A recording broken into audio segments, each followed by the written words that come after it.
Good morning. अब हम अभिज्ञा शाकुंतलम के चतुर्थ अंक का अध्ययन प्रारंभ करेंगे।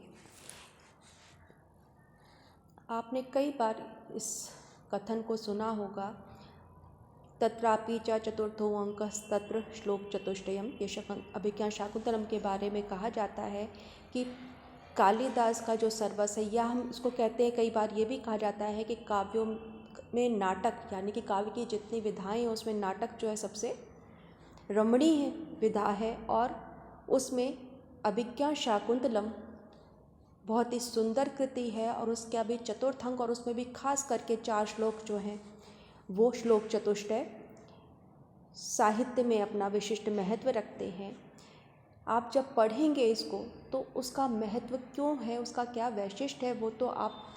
समझेंगे ही। साथ ही साथ इसमें जो एक शाश्वत मूल्य है, वैसे साहित्य के अंदर शाश्वत मूल्यों की ही स्थापना हमें मिलती है, लेकिन उनकी जो संयोजना है,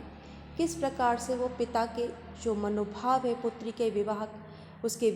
विदा के बेला पर होते हैं, उसकी जो मनस्थिति होती है, किस प्रकार से वो अपने उसके पुत्री के भावी जीवन के मंगल की कल्पना करता है, उसके साथ जो एक आदर्श गृहस्थ का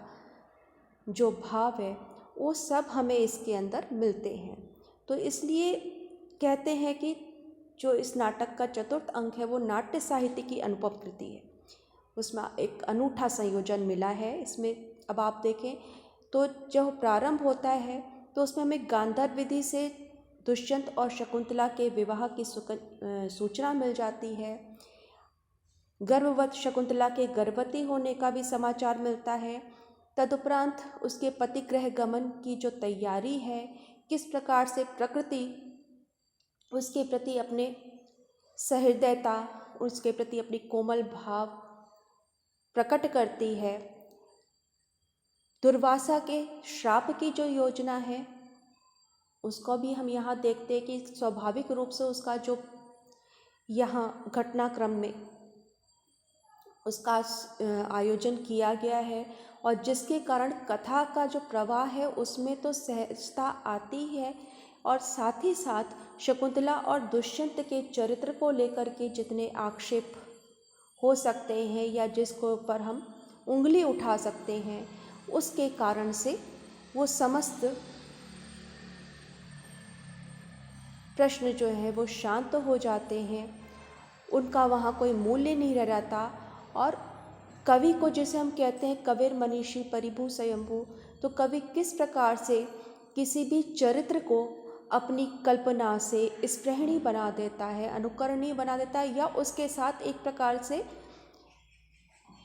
सहानुभूति उत्पन्न कर देता है। इस बात का भी हमें यहाँ पर चित्रण मिलता है। इसका प्रारंभ जो होता है, हम नाटकीय तत्वों के आधार पर तो जो इसका देखेंगे आगे, उसकी एक अलग वीडियो बना देंगे, जिससे आपको उसके संबंध में कभी भी आप जब नाटक का पढ़ते हैं, अध्ययन करते हैं, तो उस आधार पर आप उसको समझ सकते हैं। लेकिन यहाँ पर जब प्रारंभ हो रहा है वो अनुसुईया और प्रियंवदा के वार्तालाप से प्रारंभ हो रहा है। वो दोनों शकुंतला के भविष्य को लेकर चिंतित भी हैं, क्योंकि यहाँ हमें सूचना मिलती है कि दुष्यंत गंधर्व विवाह के पश्चात शकुंतला से अपने संबंध स्थापित करने के पश्चात राजधानी वापस लौट गया है, और दोनों सखियां क्योंकि उसके विवाह के वृत्तांत को जानती हैं और किसी को ये बात ज्ञात नहीं है, तो स्वाभाविक रूप से वो उसके प्रति चिंतित हैं कि क्या राजा उसको स्वीकार करेगा। अगर नहीं किया तो जो एक भाव व्यक्ति के मन में रहता है, जो एक उस भविष्य को लेके जो चिंता रहती है, तो क्या होगा अगर उसने स्वीकार नहीं किया। वो ये भी कहती हैं कि नहीं, राजा की जो आकृति है, जो व्यक्तित्व है, वो इस प्रकार का नहीं लगता कि वो शकुंतला को भूल जाए, उसका विस्मरण कर दे। और उसी बीच में वो कहती हैं कि वो प्रयत्नशील हैं कि ईश्वर भी उसके पक्ष में बना रहे। वो उसके कहती हैं कि उसके सौभाग्य देवता के पूजन के लिए हम पुष्प चयन कर रहे हैं, और उसी समय उनको अतिथि का सा स्वर सुनाई पड़ता है कि कोई उनकी कुटिया पे पुकार रहा है। और उसके पश्चात वो देखते हैं कि वहाँ पे शकुंतला तो है, लेकिन अनुसुईया कहती है कि ये ठीक है, हमने बहुत पुष्प एकत्रित कर लिए, क्योंकि इस समय शकुंतला का मन कहीं और है, उसको स्वयं की ही सुध नहीं है, तो वो अतिथि को कैसे जान पाएगी। और इस प्रकार से वो कहती हुई जब वो लोग वहाँ से मुड़ने लगते हैं कि हम शीघ्र जा कर के उनका आतिथ्य सत्कार करें, तब तक उनको नेपथ्य से आवाज़ आती है कि दुर्वासा ऋषि कह रहे हैं, आह अतिथि परिभावनी विचिंतयन्ति यम अनन्य मनसा तपोधनम वेत्ति न माम उपस्थितम स्मरष्यति त्वां न सा बोधितोऽपि सन् कथाम प्रमत्ता प्रथमम कृतामेव। कि अब यहाँ पे वो पहले जो संबोधन कर रहे हैं वो शकुंतला को, उन्हें ये पता नहीं है कौन है। वो कह रहे हैं आह अतिथि परिभावनी, अरे अतिथि का तिरस्कार करने वाली, विचिंतयन्ति यम अनन्य मनसा तपोधनम वेत्ति न माम उपस्थितम, कि यम अनन्य मनसा, कि जिसका तू अपने अनन्य मन से, अपने हृदय से लगातार चिंतन कर रही है, ऐसी अनन्य मानस जिसका कहीं और मन नहीं है, जिसका विचार करते हुए, जिसका चिंतन करते हुए तो माँ उपस्थितम माम, कि द्वार पर उपस्थित मुझ तपोधनम ना वेत्सी, मुझ तपस्वी को नहीं जान रही है, अर्थात उसको पर ध्यान नहीं दे रही है। ना वेत्सी, नहीं जान रही हो, तुम्हारा मन कहीं और है। तो जिसके ध्यान में तो इस समय डूबी हुई है और उपस्थित मुझ तपस्वी को नहीं जान रही हो, सा वो व्यक्ति प्रमत्तः, प्रमत्त के समान पहले कही हुई बात को, यानी तुमको जानते हुए भी, बोधितो अपि सन्, तुमको जानते हुए भी स्मरण नहीं करेगा। तो यहाँ पर जो वो कहते हैं कि तू एकाग्रचित्त होकर के अनन्य मनसा, अर्थात अनन्य मन से एकाग्रचित्त होकर जिस व्यक्ति के ध्यान में डूबी हुई है और मुझ तपस्वी को तू नहीं देख पा रही है, वो भी तुझे उन्मत्त का अर्थ है यहाँ पर कि जिसको स्वयं का भान नहीं है, जिसे हम विक्षिप्त कहते हैं। तो जैसे कोई विक्षिप्त व्यक्ति अपनी पहले कही हुई बात को याद नहीं रखता है, उसी प्रकार से वो तुझे बोधितो अपि सन्, ध्यान दिलाने पर भी, याद होने पर भी तुझे स्मरण नहीं कर पाएगा, अर्थात तुझे पहचान नहीं पाएगा। इस प्रकार से वो कहते हुए वहाँ से निकल जाते हैं। तो यहाँ जो कहा है बोधितो अपि सन्, तो यहाँ पर अपि शब्द का जो अभिप्राय है वो है कि एक तो पहले तुझे स्मरण ही नहीं करेगा, और यदि कर भी लिया तो भी वो तुमको याद नहीं करेगा। तो जैसे कोई शराबी है, उन्मादी व्यक्ति है, वो अपनी कही हुई बात को क्षण भर में ही भूल जाता है, उसे वो स्मरण ही नहीं रहता, उसी प्रकार से वो तुझको भी नहीं ध्यान कर पाएगा, तुझे नहीं पहचान पाएगा। क्योंकि यहाँ पर एक चीज़ स्पष्ट हो जाती है जब वो कहते हैं कि तू जिसके ध्यान में मग्न है, तो उनको इतना तो आभास है कि अभी यहाँ पर जो शकुंतला है वो बैठी हुई किसी के ध्यान में मग्न है, और इस कारण से वो उसको तरफ ध्यान, वो जो अतिथि वहाँ पर उपस्थित हुए हैं, तपस्वी वहाँ पर उपस्थित हुए हैं, उनके प्रति जो यथोचित उसका सम्मान देने का भाव है, या उनको जिस प्रकार से आतिथ्य सत्कार करना चाहिए वो नोट करके नहीं कर रही है, अर्थात उसका मन कहीं और है। तो ये जो पंक्ति है यहाँ पे कि यम अनन्य विचिंत अनन्य मनसा, कि तुम अनन्य भाव से जिसका ध्यान कर रही हो, जिसके सोच रही हो, सोचती हुई तुम, यानी कि तू उसके ध्यान में डूबी हुई है, इतनी डूबी हुई है कि उपस्थित अम्मा, कि उपस्थित मुझको, यानी जो नहीं है उसका तो ध्यान है तुझे, लेकिन जो सामने उपस्थित है उसको तो उचित आदर नहीं दे रही है, उचित स्थान नहीं दे रही है। तो यहाँ जो एक ऋषि के मन में जो एक भाव है कि जो सामने नहीं है उसका प्रभाव इतना अधिक है कि सामने उपस्थित व्यक्ति को ये बिल्कुल नहीं पहचान रही है, उस पर ध्यान नहीं दे रही है, उसको उचित आदर नहीं दे रही है, सम्मान नहीं दे रही है, तो वो व्यक्ति भी तुमको उसी प्रकार से भूल जाएगा जिस प्रकार से कोई उन्मादी व्यक्ति अपनी पहले कही हुई बात को भूल जाता है। उसके साथ साथ बोधितो अपि, अगर पहचान भी लिया तो वो पहचानना ना पहचानना बराबर होगा, अर्थात यहाँ पर उनके मन में जब वो ये श्राप दे रहे हैं या इस प्रकार की बात कह रहे हैं, तो उसमें ये बात तो स्पष्ट हो जाती है कि यहाँ पर उनका जो अहम है, जिसे हम कहते हैं कि ऋषि के अंदर अपनी तपस्या के कारण जो उसके अंदर अहंकार की उत्पत्ति हो गई है कि ये मुझ पर ध्यान नहीं दे रही है, उसका भी यहाँ पर उस भाव का भी प्रस्फुटन हो जाता है। और जब ये वाक्य या ये श्राप प्रियंवदा अनुसुईया सुनती हैं तो वो इस बात को सुन करके हतप्रभ रह जाती हैं, घबरा जाती हैं और कहती ये तो बड़ा ही बुरा हो गया। और ये भी इनको पता नहीं कि ये किसी पूजनीय व्यक्ति के प्रति, वो कहती शून्य हृदय शकुंतला, जिसका हृदय शून्य था तो उसके मन कहीं है ही नहीं इस समय, ऐसे शकुंतला के द्वारा उनके प्रति अपराध हो गया है। और वो भी ऐसे वैसे व्यक्ति के प्रति नहीं, बल्कि महर्षि दुर्वासा के प्रति ये अपराधी हो गई है। तो कहती है अब इसको हम क्या कर सकते हैं। अनुसुईया प्रियंवदा से कहती है जाओ और उनके पैरों में गिर करके उनको लौटा लाओ, ताकि हम उसकी जो वास्तविक स्थिति है उससे हम उनको अवगत करा सकें। और वहाँ से वो जाने लगती है। उसके हाथ से जो पुष्प पात्र है जिसमें वो पुष्पों का चयन कर रही है वो छूट जाता है। और प्रियंवदा कहती है कि ये तो स्वभाव से ही कुटिल हैं, वो किसकी अनुनय विनय सुनते हैं। लेकिन जब मैंने उनको ये बात बताई कि ये इसका प्रथम अपराध है और आप इसको क्षमा कर दें और उसकी जो वास्तविक स्थिति है बताई, तो उन्होंने कहा कि मेरा शाप अन्यथा तो नहीं हो सकता, लेकिन यदि उसके द्वारा दी गई किसी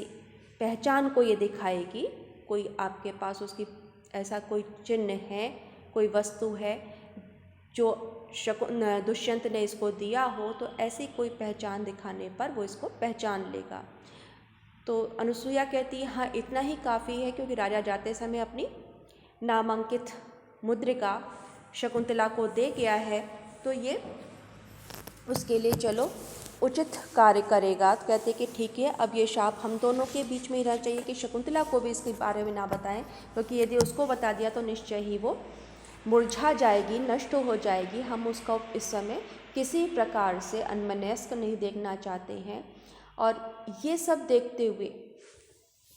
जब हम इस पूरी घटनाक्रम को पढ़ते हैं, इस दृश्य को पढ़ते हैं, देखते हैं, तो वहाँ पर जो सखियों का अपनी सखी के प्रति जो एक स्नेह भाव है, उसके प्रति जो चिंता है, उसका सब प्रकार से कि उसके मन को कोई ठेस ना पहुँचे और वो बगैर बताए हुए किस प्रकार से उसकी रक्षा कर सके, वो सारी की सारी बातें बड़े स्वाभाविक रूप में यहाँ पर वर्णित हैं, चित्रित हैं। और उसी बीच में वहाँ पर जो कण्व का शिष्य है वो उसकी यहाँ पर एक प्रकार से प्रवेश होता है मंच पर कि उसको समय देखने के लिए भेजा गया है। तो वो निकल करके देखता है कि याति एक तो अस्त शिखरम पति औषधीनाम आविष्कृतो अरुण पुरस्सरः एक तो अर्का तेजो द्वयस्य युगपति व्यसनोदयाभ्याम लोको नियम्यत इव आत्म दशांतरेषु। कि अब इसके पश्चात एक और तो वो शाप दे के चले गए, और उसके बाद जब शिष्य वहाँ पे प्रवेश करता है तो कहता है कि महर्षि कण्व ने मुझे क्या समय हुआ है जानने के लिए भेजा है। तो क्या समय, अर्थात वो आकाश देख कर के ही जो है समय का अनुमान करते हैं कि अब कितनी रात्रि शेष है या कितना समय व्यतीत हो चुका। तो कहता है कि याति एक तो अस्त शिखरम पति औषधि नाम, कि एक और तो औषधि नाम पति अर्थात चंद्रमा अस्ताचलगामी हो रहा है। अस्ताचलगामी अस्त शिखरम अर्थात उसका जो है अस्त हो रहा है, और दूसरी ओर आविष्कृतो अरुण पुरस्सरा एक तो अर्का, दूसरी ओर जो अर्क सूर्य है वो अरुण को आगे करके, अरुण को सूर्य का सारथी कहा जाता है, तो दूसरी ओर अरुण नामक अपने सारथी को आगे करके सूर्य प्रकट हो रहा है, आविष्कृता अर्थात उदित हो रहा है। तेजो द्वयस युगपति व्यसनोदयाभ्याम, इस तरह एक साथ ही दो तेज राशि जो हैं, जो ज्योतिपुंज हैं, उनका एक साथ ही एक का अस्त और दूसरे का उदय देख मानो इस संसार को आत्मदशांतरेषु, आत्मदशांतरेषु अर्थात अपनी अवस्थाओं के परिवर्तन होने के विषय में मानो शिक्षा दे रहा है या नियंत्रित किया जा रहा है कि एक तेजो राशि तो इस समय अस्त हो रही है और दूसरा जो है इस समय उदित हो रहा है। तो इन जो ज्योतिपुंज हैं, जो काल के नियामक है, अगर आप देखें तो जब हमने पहला श्लोक पढ़ा इस नाटक का, जिसे हम मंगलाचरण कहते हैं, तो वहाँ पे कहा कि जो दो काल के नियामक हैं, अर्थात जो प्रातः और संध्या या दिन और रात्रि का विभाजन करने वाले हैं, ऐसे ये जो ज्योतिपुंज अर्थात सूर्य और चंद्रमा है, तो वो काल के नियामक इसलिए कहा गया कि वो काल का विधान करने वाले हैं, हमें उसकी सूचना देने वाले हैं कि अब दिन हो गया, अब रात हो गई। दिन में सूर्य का प्रभाव रहता है, रात्रि में चंद्रमा जो है वो प्रकाशित करता है, दिशा देता है। तो इस प्रकार से वो दोनों ही अपने अपने समय पर उनका महत्व है। तो लेकिन इन दोनों को ही, उदय और अस्त दोनों ही भावों को प्रतिदिन देखना पड़ता है। तो उसी प्रकार से आत्मदशांतरेषु, अपनी दशाओं में, अपनी अवस्थाओं के परिवर्तन होने के विषय में वो संसार को शिक्षा दे रहा है कि हमेशा एक सा ही समय नहीं रहता है। जो आज उदयाचल पर आरूढ़ है या जिसके द्वारा जिसका उदय हो रहा है, सायंकाल होते होते वो अस्ताचलगामी हो जाएगा। अर्थात प्रतिदिन जब उनको ही उदय और अस्त की विभिन्न अवस्थाओं को देखना पड़ता है, उसी प्रकार से मनुष्य को भी अपने जीवन में सुख और दुख का, अच्छे और बुरे दिनों का सामना करना पड़ता है। तो यहाँ पर एक प्रकार से उन्होंने इन दोनों के द्वारा शकुंतला का जो जीवन के अंदर जो उथल पुथल होने वाली है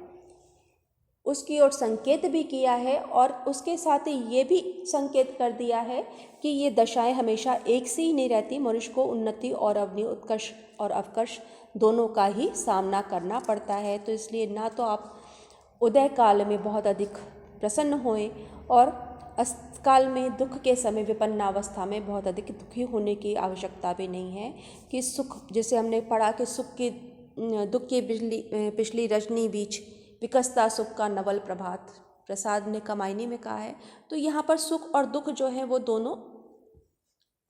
जो है जीवन में आते जाते रहते हैं, एक के बाद दूसरे का क्रम आना निश्चित है। तो इससे बहुत अधिक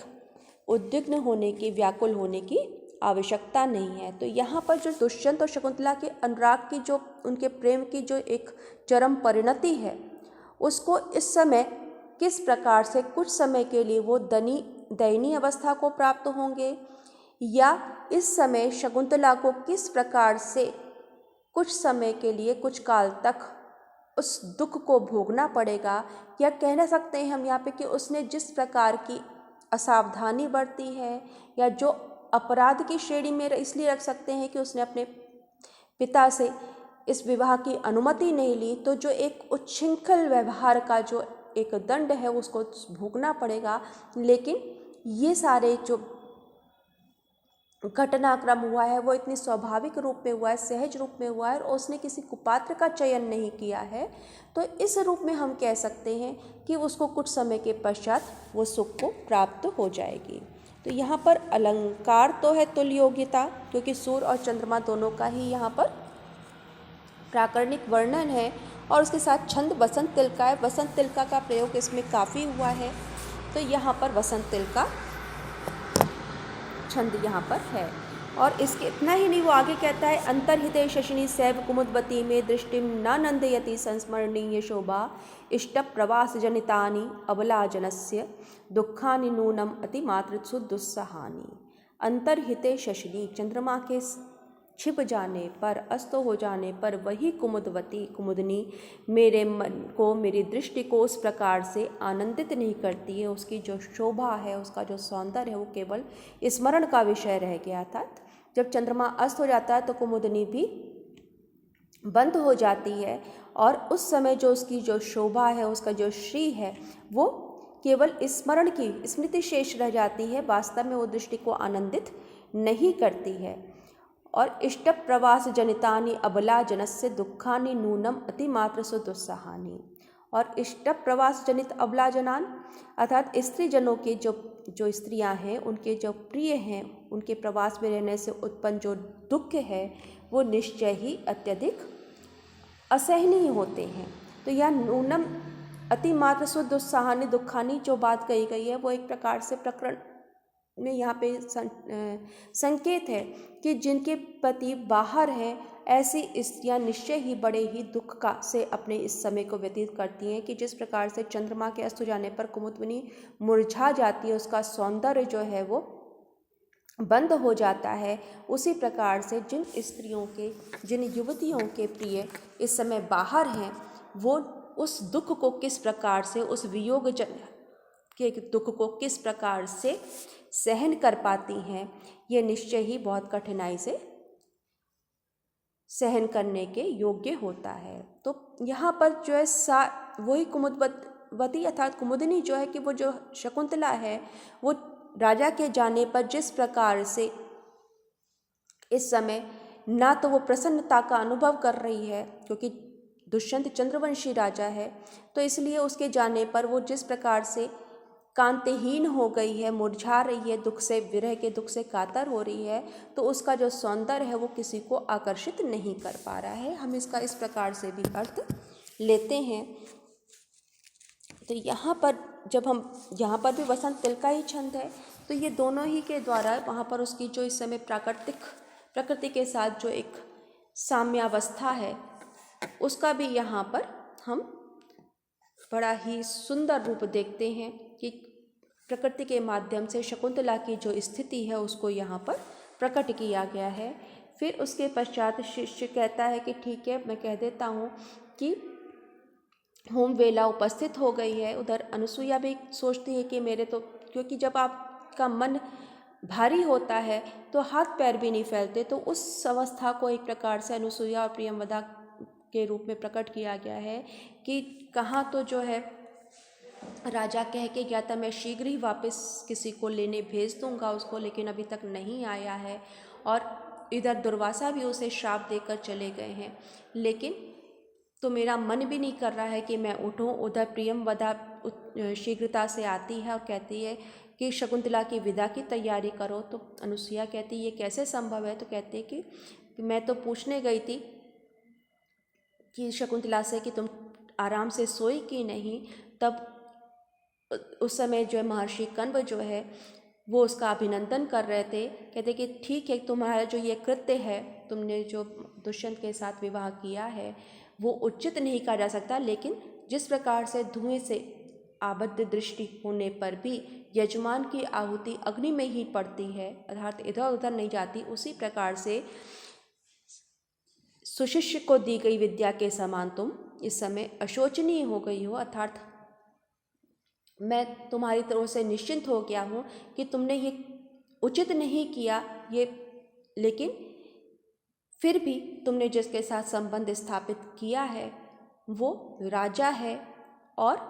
योग्य पात्र है तुम्हारे लिए, तो इसलिए मैं तुम्हारी ओर से निश्चिंत हो गया हूँ और मैं तुम्हें तुम्हारे पति के पास भेजता हूँ। तो यहाँ पर जो तात काश्यप या जिन्हें हम महर्षि कण्व कह रहे हैं वो जैसे ही सोमतीर्थ से वापस आते हैं, और इसका भी संकेत हमें मिल गया कि वो शकुंतला के जो अनिष्ट है निवारण के लिए जो कृत्य हैं वो करने वहाँ पे गए थे, तो निश्चय ही उनको भी ये बात पता थी कि इसके जीवन में दुख आना है, लेकिन उसकी मात्रा को हम अपने प्रयास से कम कर सकते हैं। तो एक पिता के समान जो एक सामान्य संसारी पिता है वो जिस प्रकार से अपने संतान के लिए चिंतित होता है, उसका सब प्रकार से अनिष्ट निवारण करना चाहता है, उसी प्रकार से वो प्रयत्नशील हैं और वो चाहते हैं कि जितने शीघ्रता से वो उसको उसके पति के पास भेज दे। अधिक समय व्यतीत होने पर स्थिति गलत भी हो सकती है, तो यहाँ पर वो ये कहते हैं कि तुमको मैं उसके पास भेज रहा हूँ, और वो उसकी विदा की तैयारी करने के लिए कहते हैं। बोले जो पिता को अनुसुईया पूछते लेकिन उनको इसके बारे में कैसे पता लगा? तो प्रियंवदा बताती है कि जब महर्षि कण्व अग्निशाला में गए थे तो आकाशवाणी के द्वारा उनको इस बात की सूचना दी गई कि इस समय जो ये शकुंतला है वो दुष्यंत के द्वारा आधान किए गए तेज को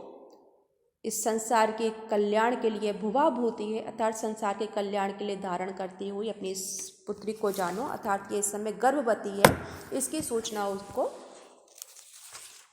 आकाशवाणी के द्वारा दी गई। तो ये भी एक जो हम कहते हैं कि ये कालिदास की जो योजना है, क्योंकि ऋषि हैं तपोबल से उनको ये सारी बातें ज्ञात हो सकती हैं, तो जो तपस्या का प्रभाव है और किस प्रकार से उनका अनागत को और विगत को देखने की जो दृष्टि है उसका भी हमें परिचय मिलता है, और जिसकी हम बात आज तक करते हैं, इस युग में भी करते हैं, तो वहाँ पर उन्होंने उसकी उचित योजना करी जिसके द्वारा शकुंतला के उस स्थिति की किसी और से सूचना मिल करके आकाशवाणी द्वारा दी गई है, और उस बात को वो स्वीकार कर लेते हैं। तो यहाँ पर कोई व्यक्ति उसके अंदर माध्यम नहीं बना, बल्कि ऋषि ने अपने तपोबल से के कारण ही उनको ये सारी बातें ज्ञात हुई हैं, इसका भी हमें परिचय मिलता है। और वो उसके विदा के लिए वहाँ पे तैयारी करने को कहते हैं, और कहते हैं कि गौतमी को, जो एक प्रकार से ऋषि वहाँ पर रहने वाली है, उस तपस्विनी को वो कहते हैं कि तुम इसके साथ जाओगे और शारंगरव और शारंग मिश्र तुम्हारे साथ जाएंगे। उनको लेकर के तुम शकुंतला को लेके हस्तिनापुर जाओ, और सबको वो बुलाते हैं। अनुसुईया कहती चलो हम भी चलते हैं। और इधर भी पता चलता है कि शकुंतला प्रातःकाल स्नान करके वहाँ पर बैठी हुई है, और उसको आशीर्वाद देने के लिए वहाँ पे जो तपस्विनियाँ हैं वो आ रही हैं। और उसी बीच में गौतमी कहती है, वहाँ पे कहती है कि दोनों जो ऋषि के शिष्य हैं वो कुछ मांगलिक आभूषण और लेकर के वहाँ पे उपस्थित होते हैं, क्योंकि अब वो पति के घर जा रही है तो इसलिए उसका अलंकरण भी आवश्यक है। तो जब वो उनको देखती है तो पूछती है कि ये कहाँ से आए, ये जो वस्त्र हैं और इस प्रकार के आभूषण हैं वो कहाँ से आए। तो कहते हैं कि ये आप इससे इनका अलंकार करिए, और ऋषि के प्रभाव के कारण जो प्रकृति है, यहाँ की वनस्पतियाँ हैं, उन्होंने ही शकुंतला के लिए, जब हमने उनको निवेदन किया तो उन्होंने शकुंतला के लिए ये सब अलंकरण के साधन हमें प्रदान किए हैं। क्योंकि सौमम के निचित इंदु पांडुतरुणा मांगल्यम आविष्कृतम निष्ठ्युतश्चरणोपभोग सुलभः लाक्षारसा केनचित् अन्येभ्यो वनदेवता करतलैः आपर्व भागोत्थितैः दत्तानि आभरणानि तत्किल्श्लयोद्भेद प्रतिद्वंद्विभिः। अब यहाँ पर वो कह रहे हैं कि जब हम उनके पास गए कि महर्षि कर्म ने हमें आज्ञा दी कि तुम वनस्पतियों को जाके निवेदन कर दो कि अब शकुंतला अपने पति गृह जाएगी, उसको विदा करने की वेला आ गई है। तो उस अवसर पर किसी तो वृक्ष ने चंद्रमा के समान श्वेत वस्त्र, जो मांगलिक कार्यों के अंदर, यानी कि वो रेशमी पीत वस्त्र का जोड़ा निकाल करके दे दिया। जो यहाँ पे कहा गया सौमम केनचिद इंदु पांडु तरुणा मांगल्यम आविष्कृतम। केनचिद तरुणा किसी वृक्ष के द्वारा, इंदु पांडु चंद्रमा के समान उज्ज्वल मांगलिक वस्त्र, सौमम रेशमी वस्त्र प्रदान कर दिए गए किसी वृक्ष के द्वारा। चरणोपभोग सुलभा, पैरों के उपभोग के योग्य, लाक्षारस अथा जिसे हम महावर कहते हैं, वो लाल रंग का द्रव प्रकट किया गया उसके पैरों को रंगने के लिए। अन्येभ्यो वन देवता करतलई आपर्व भागोत्थितई, और जो अन्य वन देवियाँ हैं उन्होंने अपने हथेली के जैसे हाथों को, अपने कैसे हैं जो पल्लव हैं, तो उस रूप में अपने हाथों को उठा करके, अपनी हथेलियों को उठा करके किसलियोद भेद प्रतिद्वंद्वी भी, और वो हाथ कैसे हैं नवीन पत्तों के समान जो अत्यंत लालिमा से युक्त हैं, ऐसे उन कर पल्लवों द्वारा ये आभूषण हमें प्रदान किए। तो कैसे हैं, तो अन्य जो वन देवियाँ हैं उनके जो नवीन नव किसलियोद भेद प्रतिद्वंद्वी, जो किसलय जो बिल्कुल कोमल पत्ता होता है, तो उस नवीन कोमल पत्तों से जो प्रतिद्वंद्वी स्पर्धा करने वाले हैं, ऐसे अपने आपर्व भागोत्थितई अर्थात पर्व पर्यंत भाग, जो उसके मणिबंध रूपी जिसे हम कहते हैं कि अपनी हथेलियों को निकाल करके ये आभूषण प्रदान किए हैं। तो यहाँ पर जो प्रकृति की शकुंतला के साथ जो सहचर भाव है, जो सहोदर भाव है, जो उसके प्रति वात्सल्य भाव है, वो सारा का सारा हमें यहाँ पर दिखाई पड़ता है कि प्रकृति भी किस प्रकार से मनुष्यों के लिए संवेदना रखती है। क्योंकि यहाँ ऋषिकुल है और उसको जाना है राजा के यहाँ, तो जो माँ बाप हैं, जिसे हम कह सकते हैं कि जो माँ बाप हैं, जो बड़े हैं, वो हर प्रकार से अपनी जो पुत्री है उसको समृद्ध रूप में विदा करना चाहते हैं। तो वो जो मनुष्य का जो भाव है, क्योंकि ऋषि के पास तो कोई संपत्ति है नहीं जिसे देकर वो विदा करेंगे, लेकिन उन प्रकृति के अन्य जो है उसके प्रति द्रवीभूत होकर के यहाँ पर उसको ये वस्त्र और आभूषण प्रदान किए हैं। तो ये जो प्रकृति का जो एक मानवीकरण है यहाँ पर, जिसके द्वारा हम कहते हैं कि आज हम पर्यावरण की बात करते हैं, लेकिन ये जो मानवीकरण किया गया है कि वो किस प्रकार से संवेदनशील है और जो उसका ध्यान रखता है उसको वो कई गुना लौटाती है। तो ये सारे के सारा जो व्यवहार हमें देखने को मिलता है, जो हमें उसका प्रकटीकरण मिलता है, वो उस तपस्या का प्रभाव तो कहा ही जाएगा। साथ ही साथ वो शकुंतला का जो उसके साथ में वहाँ के जो वनस्पतियाँ, उनके साथ जो व्यवहार है, उस व्यवहार के कारण उनके मन में जो उसके प्रति स्नेह है उससे द्रवीभूत होकर के उन्होंने उसके लिए आभूषण और वस्त्र प्रदान किए हैं कि कन्या कभी भी जो है अपने समृद्ध रूप में ही यहाँ से जाए। तो यहाँ पर शार्दूल विक्रीडित छंद के माध्यम से उसके अंदर जो उसका अभिव्यक्ति हुई है भावों की, वो इस प्रकार से है कि वो आपको द्रवीभूत कर देती। जब आप इसका पाठ करें कि सौमम केनचित् इंदु पांडु तरुणा मांगल्यम आविष्कृतम, तो वो जो एक करुणा का भाव है, जो संतति के प्रति जो प्रेम भाव देखने को मिलता है, उसका प्रवाह यहाँ पर हमें परिलक्षित होता है।